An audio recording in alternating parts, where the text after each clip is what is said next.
Paris sera toujours Paris, la plus belle ville du monde. Malgré l'obscurité profonde, son éclat ne peut être assombri. Paris sera toujours Paris. Plus on réduit son éclairage, plus on voit briller son courage, sa bonne humeur et son esprit. Paris sera toujours Paris. Pour le premier épisode de cette rubrique Deal With It, qui parlera des gros what the fuck de la musique, on va parler du célébrissime Sacre du Printemps de Igor Stravinsky et Václav Nijinsky.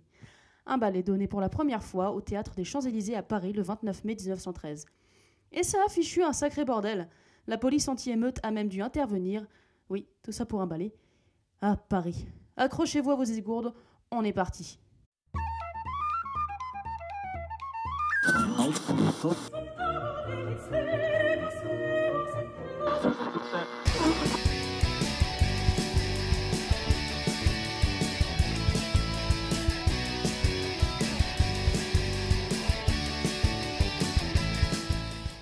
Bon, alors pour commencer, le Sacre du Printemps, c'est quoi? C'est un ballet d'une trentaine de minutes, ce qui est extrêmement court pour un ballet, dont la musique est composée par Igor Stravinsky pour orchestre symphonique et la chorégraphie est créée par Václav Nijinsky.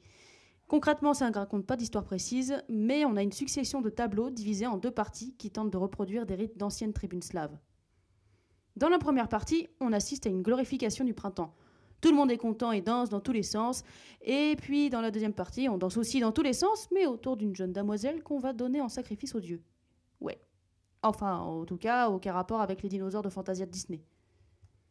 Alors, avant toute chose, on va regarder quelques petits extraits avec une version donnée à l'occasion du centenaire de l'œuvre qui reprend la chorégraphie et les costumes de 1913.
Voilà, alors à la vue et à l'écoute de cette œuvre, le tout Paris s'est enflammé. Il y avait deux camps, ceux qui ont absolument adoré et ceux qui ont absolument détesté. Et quand on déteste, on le fait savoir. Alors, ça hurlait dans tous les sens, dès le début de la pièce, ça balançait des insultes aux danseurs et ça se pouillait dans la salle. Nijinsky était forcé de hurler les pas de danse aux danseurs car il n'entendait plus la musique. Et c'était pas un quatuor à cordes qui jouait, non, mais un fucking orchestre symphonique qualifié d'extrêmement grand. Imaginez un peu le bordel que ça devait être dans le public. Mais vous me direz, pourquoi tant d'émotions? Tout d'abord, je dirais que cette pièce est faite pour les excès. Personnellement, même si cela n'est probablement pas son but, aucune musique ne m'a jamais autant glacé le sang. Il m'est même arrivé de devoir arrêter une écoute parce que j'étais très mal à l'aise d'écouter ça toute seule dans mon coin. Seule une telle pièce peut provoquer ce genre de choses, donc déjà on a un bout de réponse. Une telle musique bouscule des choses en nous. Ensuite, à l'époque, un ballet, normalement, c'est des gens en tutu et en collant qui font des gestes extrêmement gracieux tout en nous montrant la beauté de leur corps musclé. Bon, je caricature un petit peu, mais c'est pas loin. Là, on a des gens qui sautent sur place avec des robes plus proches de sac à patates que de juste au corps. C'est la première fois qu'on a une telle conception de la danse, une nouvelle idée de ce que peut être un ballet. On est censé en effet voir des danses tribales. J'imagine assez mal des rites se faisant à coups d'arabesque, personnellement. Bon, du coup, qui dit danse tribale dit musique rude. Là, on peut dire qu'on y est. Le travail de Stravinsky est essentiellement fait sur le rythme, comme au début de l'œuvre quand on a ses accents placés pas du tout là où on les attend.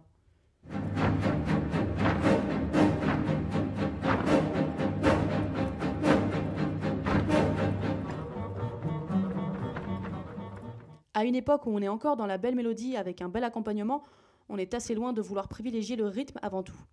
Là encore, ça a bousculé le public parisien qui a été pris de court. Et puis ok, déjà le mec il privilégie le rythme, mais en plus mélodiquement et harmoniquement, il perd aussi totalement le public.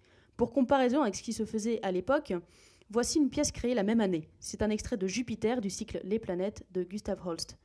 On a une belle mélodie, une belle harmonie, tout colle, c'est beau, c'est gai, c'est frais, c'est printanier.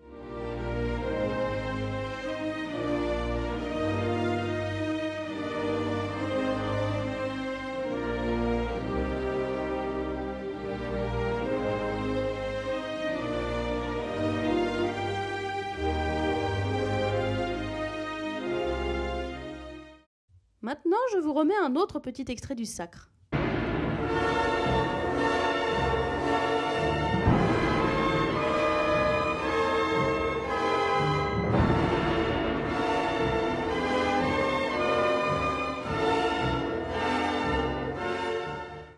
C'est moins harmonieux, on serre un peu plus les dents et il y a pas mal de dissonances.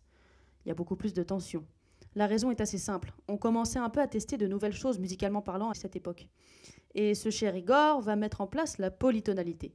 C'est-à-dire qu'il va superposer plusieurs tonalités en même temps. Normalement, une tonalité se développe individuellement. Et quand on a un morceau dans la tonalité de Ré, par exemple, on peut éventuellement aller vers la tonalité de La et revenir après vers la tonalité de Ré. Et ben là, non. On va superposer la tonalité de La et la tonalité de Ré, puis peut-être même qu'on va y ajouter la tonalité de Si, puis peut-être celle de Sol aussi. Ouais, ce sera cool. Alors quand on n'a pas l'habitude de ce genre de fantaisie, autant vous dire que ça surprend au début. Et d'ailleurs, pour faire un petit parallèle avec la peinture, on n'est pas très loin de la première œuvre cubique, à savoir les Demoiselles d'Avignon, qui ont été créées en 1907 par Picasso. On entrait un peu dans une période faste pour le what the fuck artistique ambiant, qui ne fera que se développer jusqu'à nos jours. Pour toutes ces raisons, de chorégraphie nouvelle, d'histoire nouvelle, qui n'est pas celle d'un prince qui doit sauver sa princesse, mais que tout le monde meurt à la fin, des costumes en sac à patates, de musique brute et chelou, la première de cette œuvre qui a quand même été un sacré tollé. Mais bon, 1 an plus tard, elle a été reconnue à sa juste valeur et glorifiée par ce même public parisien, qui n'aura finalement plus eu peur de cette chose nouvelle. Alors voilà, on en a fini avec ce premier épisode de Deal With It. N'hésitez pas à partager cette vidéo, à vous abonner et à me rejoindre sur les réseaux sociaux. À Paris, quand le jour se lève, à Paris, dans chaque faubourg, à 20 ans, on fait des rêves, tout est couleur